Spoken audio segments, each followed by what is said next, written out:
Have you ever had that one thing, guys?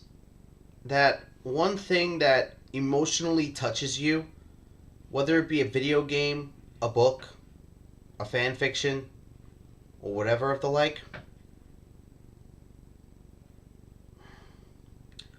I'm Keen47, aka Wolfkeen, and welcome to another edition of a Wolf's Word Special. Now, today on a Wolf's Word Special, I'm going to be talking about this book that I just finished reading. It's a fan fiction called Fallout Equestria. I'm going to be talking about how do I feel about it, and I'm going to be giving my honest opinions about it because I just finished reading it and I feel so weird. Like, I feel conflicted. I feel like my chest is tightening. I feel like I could barely breathe. Like, this is a story that has emotionally and physically affected me. And that's very hard to do if you really think about it. I mean, the last time this happened, the last time I felt like this was the ending of Red Dead Redemption. The ending of Red Dead Redemption also put me in a tornado of emotions. I just didn't know how to feel. This book is no different. I can't even get my words across. Like, that's what it did. It put me in a whirlwind of emotions at the moment. Alright, guys. I need to warn you right now. I'm going to warn you right now. I will be spoiling the end of Fallout Equestria. So if you have plans to read the book, I would suggest you skip this video because I ain't going to be holding back on the spoilers in any way, shape, or form. And I will be drawing references to many other video game endings. So I would say back out this video now because I will be spoiling quite a lot. But if you want to stay, alright, I encourage it. Fallout Equestria is basically made by KCAP, which is supposed to be a crossover series between the Fallout franchise and the My Little Pony franchise. Now, I know a lot of you are about to say, how the hell does that work? I wouldn't be able to tell you. It just does. You know how like certain things work and you really can't tell why they work? Like salty ice cream in soda and stuff like that. Like there are some items that there's some things you just don't understand how they are together, but they're together and they work. That's what Fallout Equestria is in a nutshell. It's something that you wouldn't think would work together, but it does work together in many cases. They draw a lot of references between the multiple Fallout games in more ways than one. They draw references to Fallout 2, Fallout 3, Fallout New Vegas, and other stuff like that, which I like. I like how they draw all these references, me being a huge Fallout fan. So it really touched me in many cases because of me being a huge Fallout fan and Fallout being one of my favorite video game franchises. The story we follow is basically about this character named Little Pip, who's basically a unicorn. The thing about her is that she lives in Stable 2. You already know the idea of the vaults and stuff like that, and other stuff like that. Basically, what happens in Stable 2 is that one of the other unicorns in the stable, a unicorn named Velvet Remedy, leaves the stable.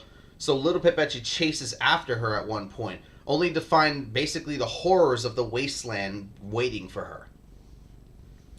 And basically, it's just an overall roller coaster for Little Pip throughout this entire thing because, like in Fallout 3 and Fallout New Vegas, the wasteland isn't kind. It's dangerous. It's deadly. It's fucked up. That's the thing about the entire wasteland. It's just screwed. And for Little Pip to go out there with her naivete, it just, it really puts a testament to the kind of person you would have to be in order for you to survive this kind of stuff. I asked the same question when I was playing The Last of Us on live stream. I was saying The Last of Us really asked the question, what would it be like to be in an apocalypse? Like, what would happen in an apocalypse? What would you do in an apocalypse? This is what Fallout Equestria does in many cases, showing us how deadly and dangerous the apocalypse really is. Showing us that it's hard for you to survive in this day and age, and it's hard for you to do certain things. And that's just being honest, because in this story there are very high references to murder, rape, addiction, and other stuff like that. Slavery. There's just like there are so many references in this book to things that are in Fallout that it's ungodly. And we get like backstories to the main six, the stable tech, and other basically other ponies from 200 years ago or even less on what happened and stuff like that. And it just throws us in this roller coaster like that. We don't know what's going to happen because this book does not really give as many breaks as people think. This book has a lot of action going on, and like I know a lot of people are about to say, "Oh, too much action is not a good thing." In a world like this, the apocalypse, you're not exactly going to get a break every chance you get. There's going to be something happening to you no matter what.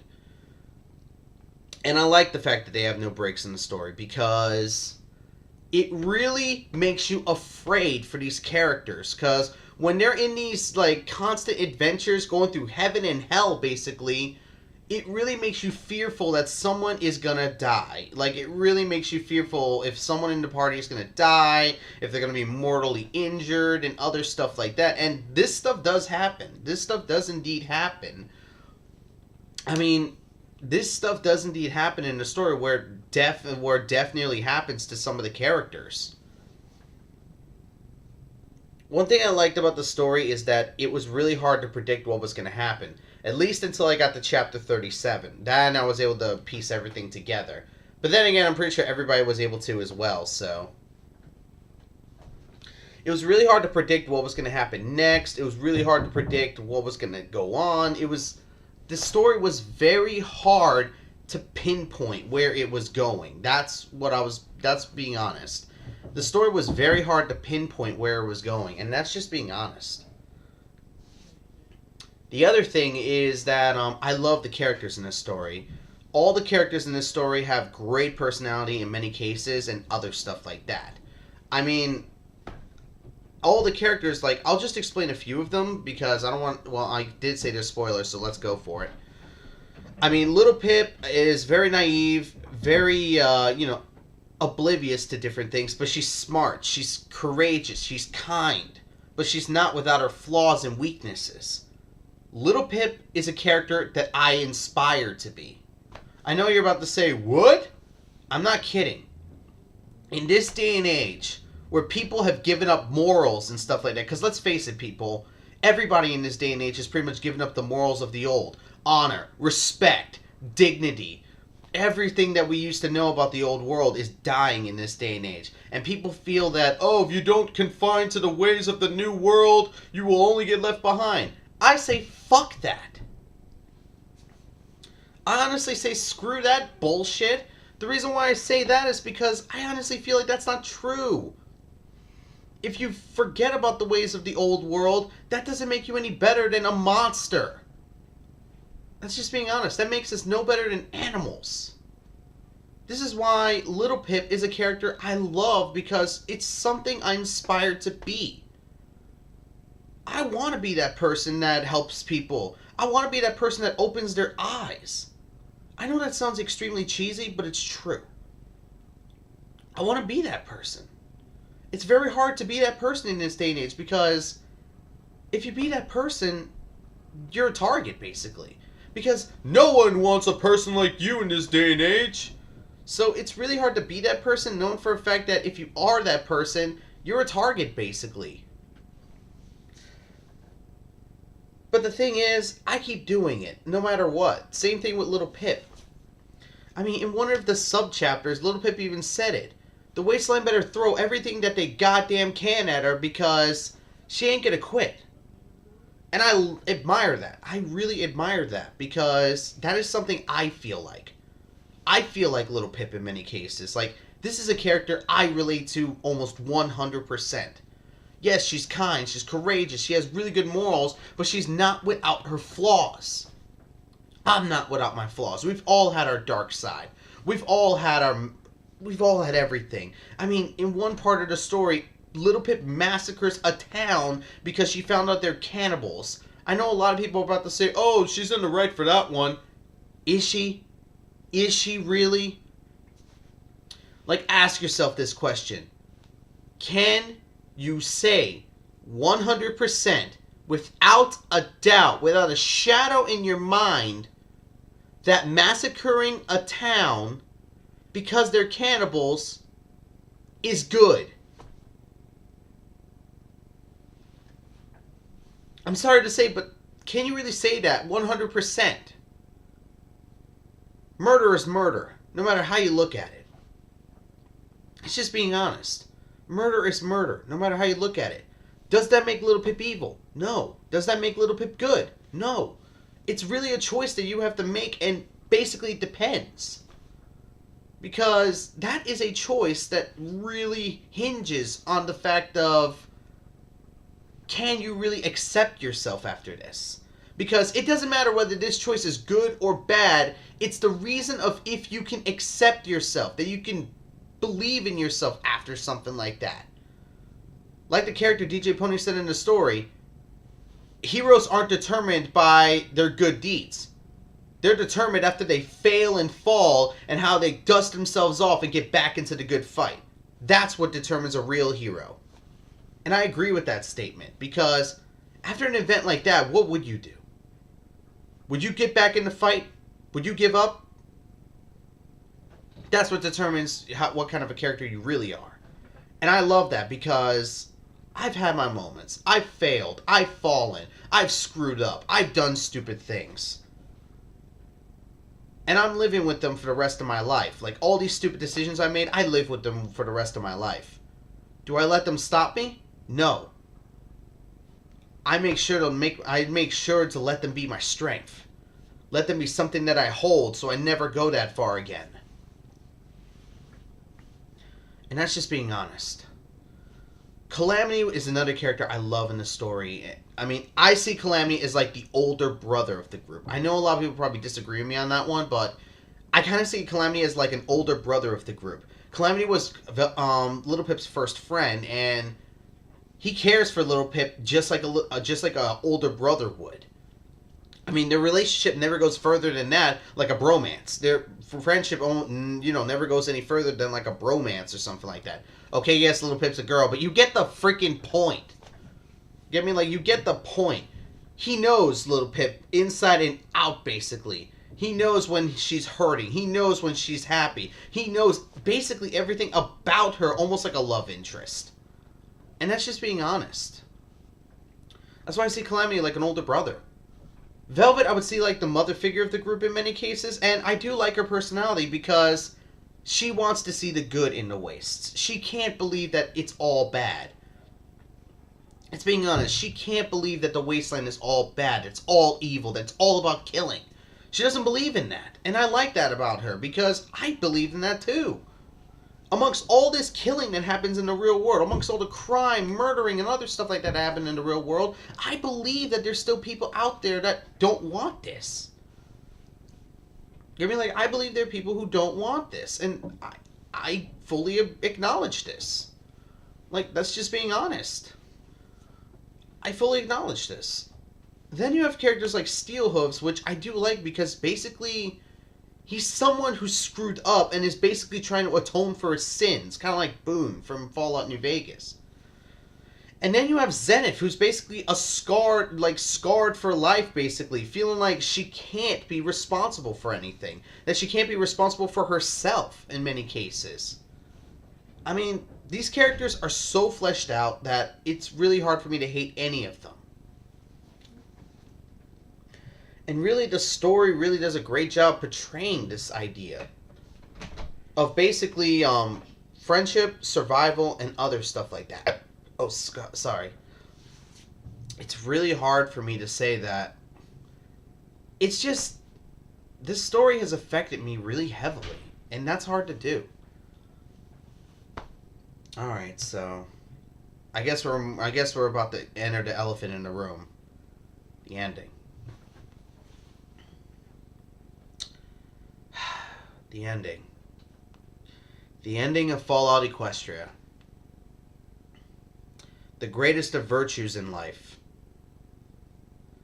Think about it. The entirety of Fallout Equestria was trying to find your virtue in life. And that's a hard thing to do. Very hard to do.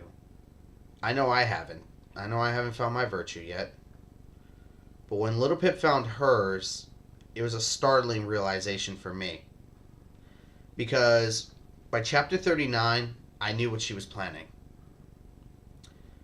Her plan to basically stop all this, to stop all this madness, the Enclave and other stuff like that, she was going to take control of the single Pegasus project.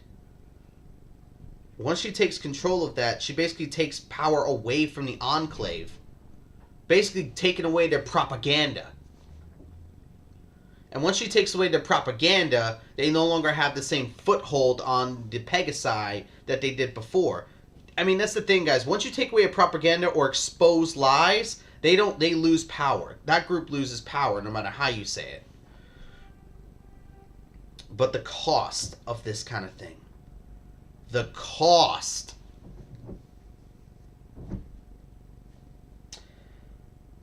The cost that she had to do, basically, is like... It's insane.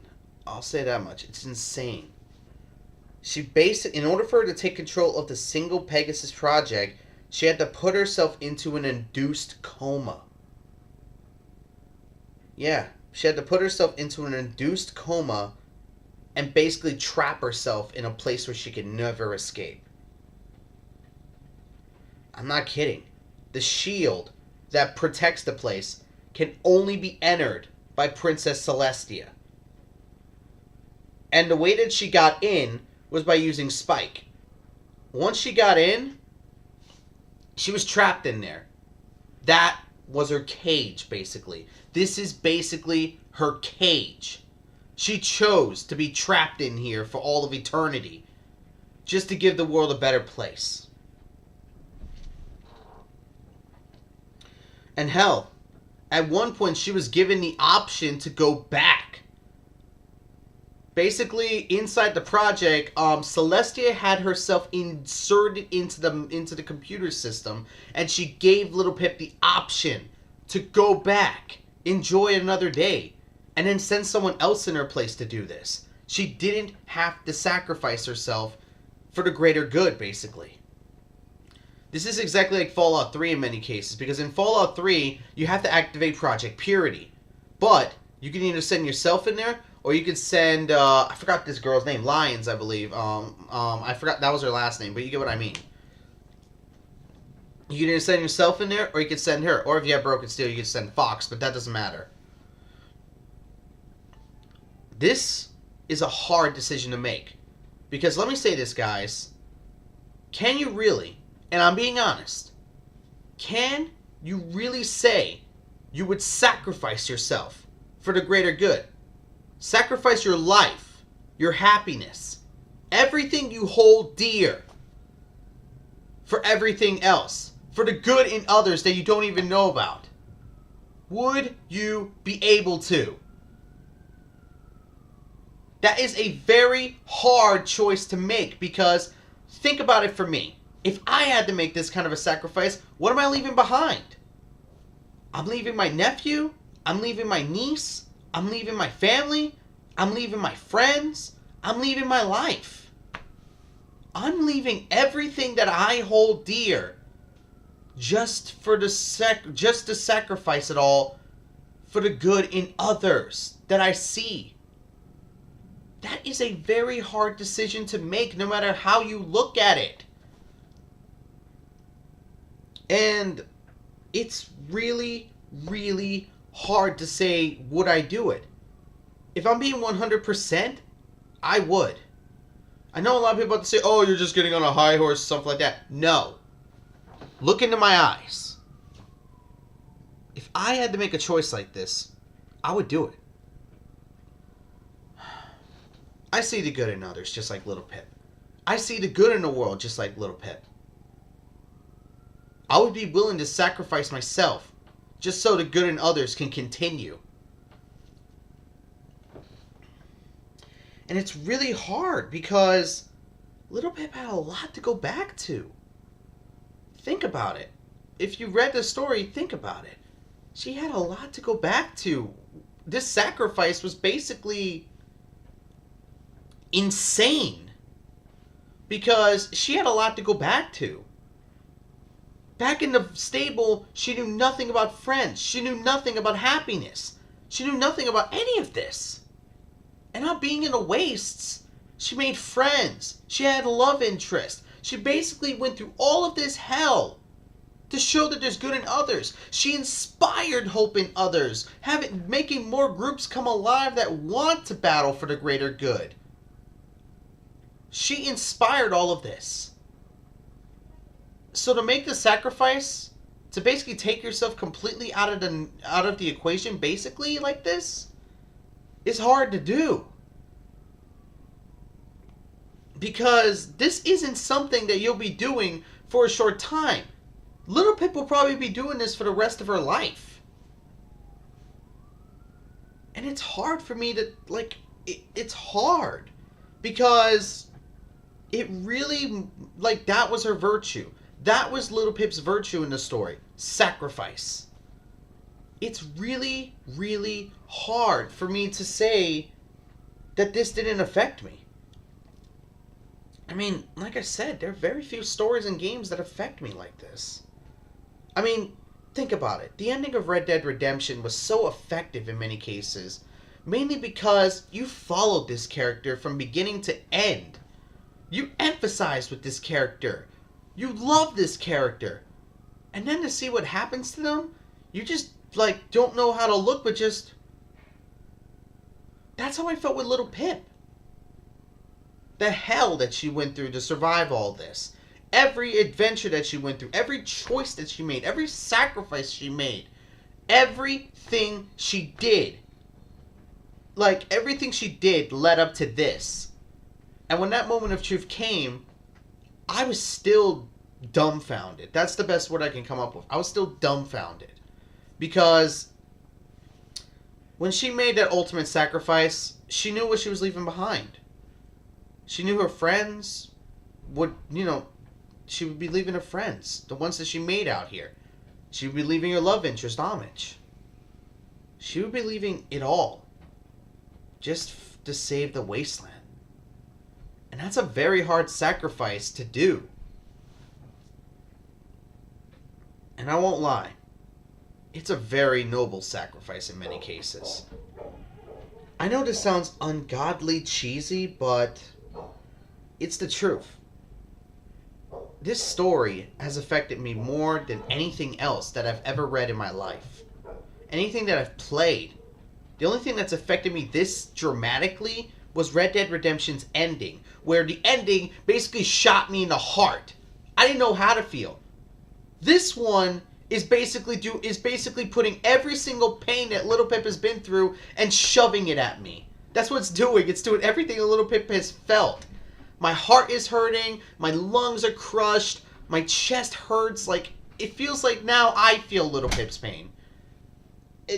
That's what this story does. It feels like that this story has made me feel Little Pip's struggle and pain. And that's how I'm feeling right now. I'm feeling just as bad. I mean, I would have loved for her to have, her life, to live her life now. Because now that it's basically all over, she could have lived her life. But she chose instead to make sure that the life that they're living is a life worth living. And I honestly can respect that. I mean, giving up your own life so that the lives of others can be allowed to flourish and blossom. That is a very hard and noble thing to do, and everybody should know this. I mean, come on, guys. We've all had that one story in game where we feel this way, where we emphasize with the character and stuff like that. Well, here's one that's affected me so dramatically that I had to talk about it. Get it off my chest. Give it to someone so they can understand how I'm feeling. And God damn you, Facebook! Yeah, I couldn't get away with, not having one of those moments. There's not much else I could say at this point about the story. I mean, I would read it. Trust me, guys, I would read it. Fallout Equestria is one hell of a story in more ways than one. And I would honestly and truly say it's a story worth reading. And that's just being honest. Little Pip's struggle, her journey throughout this entire wasteland, the conflicts that she goes through, and then her sacrifices that she makes. All in all, this story is amazing, and it affected me more than anything I've ever read in my life or played in my life. Because The Last of Us ending affected me pretty well. Red Dead Redemption's ending affected me pretty well. Well, this book's ending affected me insanely well. And that's being honest. Oh yeah, and even Persona 3's ending affected me. Even Persona 4's ending affected me. It's very hard to affect me with an ending like this. But when you can emphasize with a character like this, like I can, it just makes it all the better. I don't know what to say, but this story is amazing. I emphasize with Little Pip in more ways than one. I actually feel better as a person after reading this book. I know that sounds extremely cheesy, but it's true. I feel better as a person. I feel more revitalized with my strength to try to help others. And that's just being honest.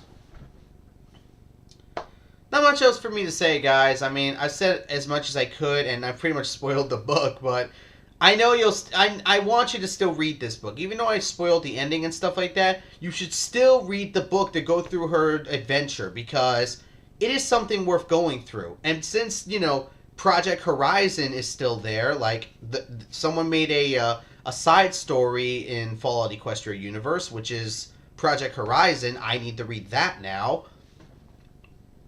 I can't wait to continue with this series. All I can say is that K-Cat, you made one hell of a story, and I will give you that. You made one hell of a story, and honestly, it has affected me more than I thought it would. I mean, I'm pretty sure I ain't gonna feel better until, like, a week later or something like that, because that happened with Red Dead Redemption. So really, not much I could say about this story. I mean, read it. You will definitely love it. Check out some of the dramatic readings of it, like Scorch or something like that. And you got to give this book time. I would say give it a few chapters. Don't give up after chapter 3 or 4, because things don't pick up until 5 and 6. So please, guys, take my word on this one. You got to check this book out. It is amazing. And honestly, it may actually have you, feel better as a person. And that's just being honest. So, guys, I'm Keen47, aka Wolfkeen. And this has been another edition of a Wolf Sports Special. Thank you all for listening to me basically get my thoughts out and my emotions out on this amazing book. I know I normally don't do these kind of videos for that, but I had to get it out somewhere, and I didn't think Wolfkeen Talks was appropriate enough. Alright, guys, till next time, take care.